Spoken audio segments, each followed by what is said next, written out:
स्वागत है आपका कर्मा कुटीर के इस विशेष आध्यात्मिक और सांस्कृतिक वीडियो में, जहां हम आपको प्रामाणिक शास्त्रों पर आधारित जीवन उपयोगी ज्ञान और पर्वों की गूढ़ जानकारी सहज भाषा में प्रदान करते हैं। आज हम जानेंगे श्रावण मास की पूर्णिमा यानी रक्षाबंधन और साथ ही बलराम पूर्णिमा की अद्भुत महत्ता और तिथि से जुड़ी सटीक जानकारी।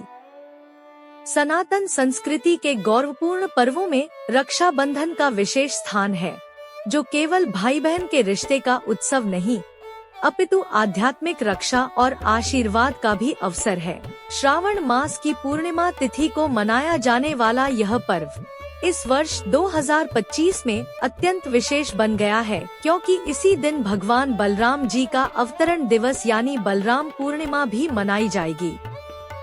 पौराणिक मान्यता है कि रक्षाबंधन के दिन बहन अपने भाई की कलाई पर रक्षा सूत्र बांधती है और उसके उत्तम स्वास्थ्य, दीर्घायु और सुखमय जीवन की मंगल कामना करती है।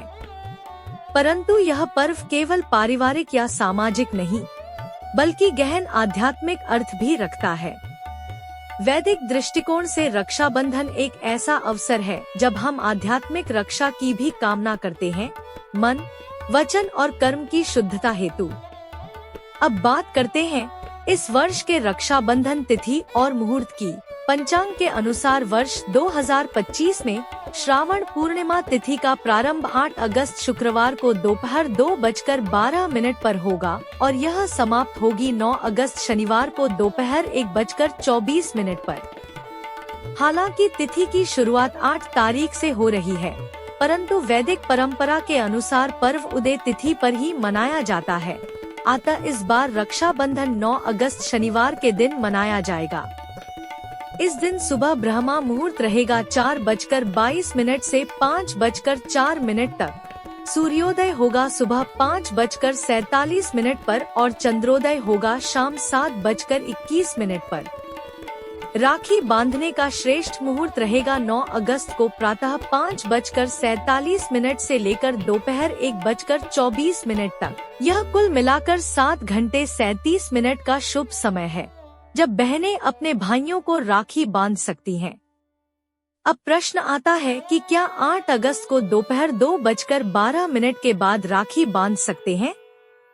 तो इसका उत्तर है नहीं, क्योंकि 8 अगस्त को पूर्णिमा तिथि के साथ ही भद्रा काल भी प्रारंभ हो जाएगा, जो रात 1:52 तक रहेगा। भद्रा काल में कोई भी शुभ कार्य वर्जित माना गया है, विशेषतः राखी बांधना। इसलिए 8 अगस्त को राखी बांधना शास्त्रानुकूल नहीं होगा। इसके विपरीत 9 अगस्त को सूर्योदय के साथ ही भद्रा समाप्त हो जाएगी और उस दिन का अधिकांश भाग शुभ रहेगा। इसलिए राखी बांधने हेतु वही दिन उत्तम रहेगा। अब आइए जानते हैं इसी दिन मनाए जाने वाले बलराम पूर्णिमा के आध्यात्मिक पक्ष के विषय में। भगवान श्री कृष्ण के बड़े भाई और नित्य संगी बलराम जी का जन्म भी श्रावण पूर्णिमा के दिन ही हुआ था।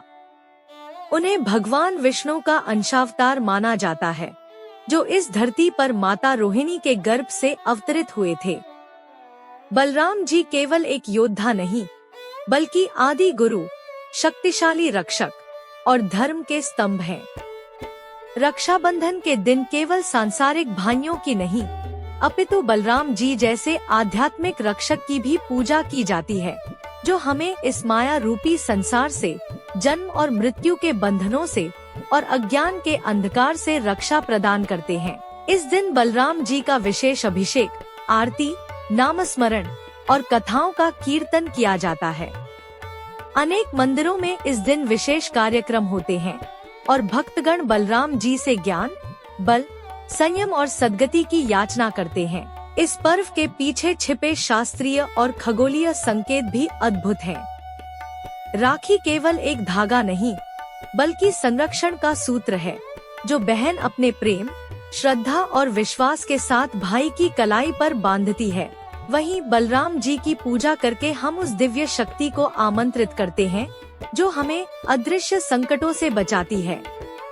इस प्रकार रक्षाबंधन और बलराम पूर्णिमा एक साथ आना केवल एक संयोग नहीं, बल्कि एक अद्वितीय योग है, जो हमें याद दिलाता है कि हमारी रक्षा केवल शरीर तक सीमित नहीं, बल्कि आत्मा की भी रक्षा जरूरी है।